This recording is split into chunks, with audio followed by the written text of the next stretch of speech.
Joan Didion is here. She has written 5 novels and 6 previous books of nonfiction. Throughout her career, she's written extensively about her native state, which is California. Her new book, Where I Was From, returns to the subject of California. I am pleased to have her back at this table. Welcome back. Thank you. Let me talk about your love affair and your journey with California. Your first ancestor to head for California was? You know? Great-great-great-grandmother. Grandmother. Yeah, grandmother. And how far did she make it? She made it to Oregon. To Oregon? Yeah. Mm-hmm. And who else? Well, then, that was in 1846. Right. And then a bunch of other people in my family came in 1848, came to California in 1848. And then a few people came a few people came a little later. Like my father's family came, I think, in 1852. In what way are you a Californian? How has being from California shaped you? It's everything I am, I suppose. And that's one reason I wanted to look at it in this book, because I came to realize that I was under a lot of delusions about the place and about the way I had grown up. What delusions? Just accepting without question the idea that that we had in some way been redeemed by the crossing, that we had been that the journey to California was a passage somehow? Was a redemptive experience. I mean, if you made it, if you survived. And I began to question the whole idea that this is not a very sophisticated ethical question. I began to question finally the idea that survival was an end in itself, was a worthwhile end in itself. So there were a lot of questions like that I had. Have we romanticized the frontier people too much? I think we have, yeah. This was the people who settled California were really careless. They were careless? Careless, yeah, they were a careless bunch. It's like the British used to say about the group that came over here. Among the first settlers were a rowdy group. Yeah. What do you think the impact of the climate is? Well, and the extraordinary landscape of California. If you drive from San Diego to Northern California, beyond San Francisco, it is rather remarkable vista. I think that the landscape has a fantastic effect, and has a strong effect on and a depressing effect, oddly enough, because there's no way you can live up to the landscape. There is no way you can be. The works of man mean nothing, right, against the California landscape. It is so awesome. It's so awesome, and it is so clearly it can be wrenched apart in a millisecond by an earthquake. Right.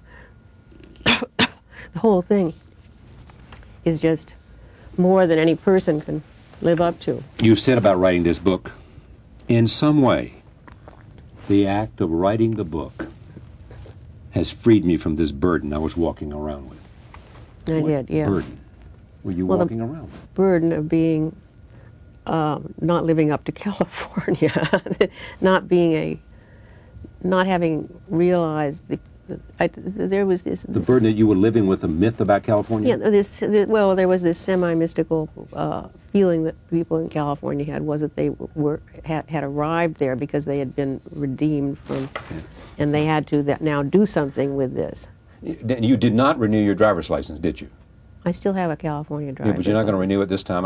For a long time, you always renewed your California driver's license. I did, and I still. You have a New York driver's license, you could be doing something illegal here. My California driver's license has my New York address on it. Is that right? Yes. Yeah. Okay, but you have always renewed it because of what? There's a story. Because in I this. just wanted it to be perfectly clear that I was from California. You did? Yeah. Why? It was just really important to Why? me. I have no idea. You don't? No. Have you come to any greater awareness because you spent this book on? I think I probably won't. I think I'll probably get a New York license. Now? Now, just because I'm here, yeah. In other words, All right. the need to identify went away. Do you feel, is this somehow freeing you from the burden of living with a California myth, but also this is your final sort of statement that I am no longer a Californian, I am something else now? I think I am no longer. I'm a New Yorker, not a Californian. I think it's probably more personal than that. I think it is. I am no longer my family's child. You know. Oh. I think probably at some level that's what it was. That's what it was about. In other words, you. But I never think about stuff like that because I'm incapable of actually dealing with it. So I have to write these other books. All right, let's deal with it. You no longer think of yourself as your family's child? I mean, no, because my mother and father are dead. Right. So I'm not. I'm no longer. I'm no longer walking around carrying that weight of whatever weight it is to grow up in a family. This was a way probably of working through that. Are you pretty happy with the life you created for yourself? Yes, I am. I mean, I'm a generally happy person. I mean, let's look at it. You have a great marriage. There are a lot of things I would not rather have done. A lot of things I would like also to have done. Okay. Do you regret mostly the things that you didn't do? Didn't learn. Yeah. It's always what you didn't do that you regret, not what you did. Didn't learn to speak perfect French. Did not learn to play the piano. Did not really learn to ski. Did not do. I mean, a lot of dumb things Really? like that. Yeah. Oh, see, that's great. Yeah. That you didn't learn to ski. Yeah, I was afraid to go downhill. You know what I mean? What else? Other things I would Scared of. Didn't. What do you regret not doing? Learning more. I went to Berkeley, right, and I had a relatively good education, but I didn't take courses that were really going to be hard for me. I didn't learn physics. What would you have done with physics? I might have. Who knows? I might have created. Achieved fusion. I mean, what you don't know. I could have. I could have worked. I would. There are a lot of things that I would like to have done, which I can remember going. I was working for Vogue in New York after I got out of college, and I went out to California, and I decided because I wanted to be an oceanographer. I didn't want to work for Vogue anymore. I wanted to be an oceanographer. So I went to what was then the Scripps Institute of Oceanography, which was now UC La Jolla, and talked to them about what it would take for me to what I would have to make up to qualify. Well, I would have had to go back to high school, maybe junior high school. I would have had to start all over because I had avoided so many hard things in favor of reading novels, which I would have done anyway. So. I've been lazy, I think. Really? Yeah. And you're sorry about that? I'm sorry. How about children? I have an angel child. An angel child? Yes, I have one angel child. One angel child can make all the difference. Yeah.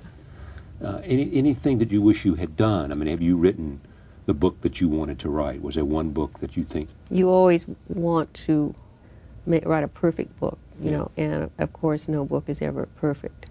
And so when you begin one, you're really scared, thinking this could be perfect, but it won't be. And when you're through with it, you just want to move on. But think about this. Think about this. Also by Joan Didion. Didion. Political fictions. The Last Thing He Wanted. After Henry. Miami. Democracy. One of your best. Salvador. The White Album. A Book of Common Prayer. Play It As It Lays. Slouching Towards Bethlehem. And Run River. Mm-hmm. That's an extraordinary life. Well, I've kind of I've sort of kept at it. And your biggest regret is other than things that you might not have done? Anything that you wish you hadn't done? No, I can't think of anything that I've done that I wish I hadn't done. You know, I'm sure we all make mistakes, but I mean, we've all made mistakes that we wish we hadn't done, I suppose. But my way of getting on with life is to not look back on that. I mean, just keep moving. I mean, that way lies madness. Do you ever think about, I mean, do you like the movies? Yeah, I do like the movies. What's your favorite movie of all time? Belle de Jour. It is? Belle de Jour. Belle de Jour? Chinatown. Chinatown, Belle de Jour. There's Parallax View is one of my favorite movies. Yeah, Parallax View with Warren Beatty. Right. Yeah, it was an Alan Pakula movie. And Alan Pakula made that. Yeah. Who wrote it? Don't know. You know, I can't remember who wrote it. Yeah. Do you wish you'd written more movies? No, not particularly. No, because I mean that's not like. I always had a good time working on pictures, but it wasn't anything you felt really personally responsible I think this is a good time to be creative. I'm stuck with it. I mean, it's you know, I suppose if I had to give career advice, I would probably argue against it because I don't think it is a good time. I think people know how to read less. I don't mean literally; they know how to read, but they don't. But they read so literally. They read novels as if they were as if they were telling they read novels in the same spirit that they read the newspaper for some kind of news rather than for something in the shape of the novel. I mean, they don't really rather than an experience. Yeah, they don't really. It's an odd time. Joan Didion, Where I Was From, is this book. Thank you. Thank you. Great to see you. Good to see you. We'll be right back. Stay with us.